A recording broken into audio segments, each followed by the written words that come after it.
Hello বন্ধুরা, আমি বিয়াস আর welcome back to my বিয়াস অ্যাপড।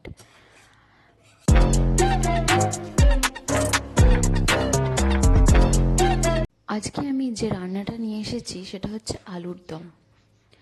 এটা নিরামিষ আলুর দম, আপনারা যখন তখন বানিয়ে খেতে পারেন, আর এটা করতেও খুব কম সময় লাগে। চলুন আজকে একটু গল্প করা যাক। আমি সেদিন একটা গল্প পড়ছিলাম, আসলে আমার ছেলেকে পড়ে শোনাচ্ছিলাম গল্পটা, যেটা আমারও খুব ভালো লাগলো। একটা রাখাল নিজের কটা ছাগলকে নিয়ে একটা জঙ্গলের ভেতরে ঢোকে, আর সেখানে সে বৃষ্টির সাথে সম্মুখীন হয়।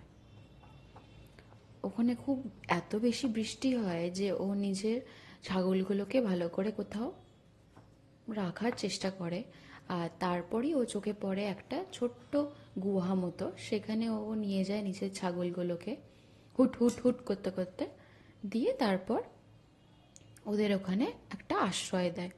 ওই গুহার মধ্যে অলরেডি কিছু ছাগল ওখানে, কটা বন্য ছাগল ছিল। আর নিজের যখন ছাগলগুলোকে নিয়ে গেল ওখানে, ও কি করলো, ও বন্য যে ছাগলগুলো ছিল তার সাথে নিজের ছাগলগুলোকে মিক্স করে ফেললো। করে ও সেই ওই বন্য ছাগল আর নিজের ছাগল দুটোকেই ও ঘরে নিয়ে চলে এলো। সেখানে ও ভালো করে ও যে নতুন ছাগলগুলোকে পেয়েছে, ও সেগুলোকে ঘাস খাওয়াতে শুরু করলো, ভালো ভালো খড় নিয়ে এসে খাওয়ালো, ভালো খাবার নিয়ে এসে খাওয়ালো। কিন্তু নিজের যে ছাগলগুলো ছিল তাকে ভালো করে দেখাশোনা করলো না। ও ভাবলো ও নতুন যে ছাগলগুলোকে পেয়েছে সেগুলো তো আমার হয়েছে, তাকে ভালো করে যত্ন আত্তি করলে সেও আমার হয়ে যাবে। কিন্তু দেখা গেল ঠিক যখন বৃষ্টিটা থেমে গেল, সেই ছাগলগুলো আর সেখানে থাকলো না। যেই বৃষ্টি থেমে গেল সেই ছাগলগুলো ওখান থেকে বেরিয়ে চলে গেল। তখন ওই রাখালটা খুব মন খারাপ হয়ে গেল যে আমি এত ভালো ভালো খাবার খাওয়ালাম, এত ভালো করে ওদের পরিশ্রম করে ওদের যত্ন আত্তি করলাম, কিন্তু তারা থাকলো না, তারা চলে গেল।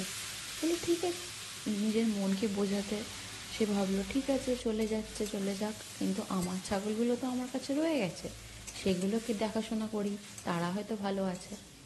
তো ও নিজের নিজের ছাগলগুলোকে দেখাশোনা করার জন্য গেল, কিন্তু সেই ছাগলগুলো আর বেঁচে নেই।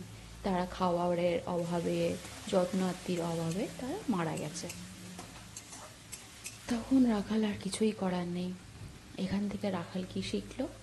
রাখাল এটাই শিখলো যে যদি কোনো জিনিস নতুন পাওয়া যায়, তাহলে আমরা নতুনকেও যেরমভাবে আগমন করি, যেরমভাবে আমরা ভালোবাসি, পুরনো জিনিসগুলোকেও আমরা ঠিক তেমনভাবেই যেন ভালোবাসি।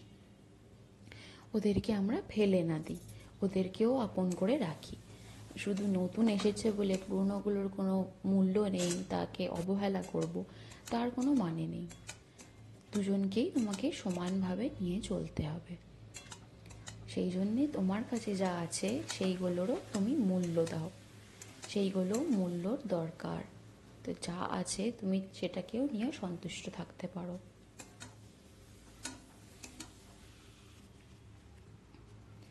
ওকে বন্ধুরা, যদি রান্নাটা ভালো লাগে তাহলে আমাকে একটা লাইক, শেয়ার আর প্লিজ চ্যানেলটা সাবস্ক্রাইব করে দেবেন। বাই বাই, দেখা হচ্ছে আবার নেক্সট ভিডিওতে।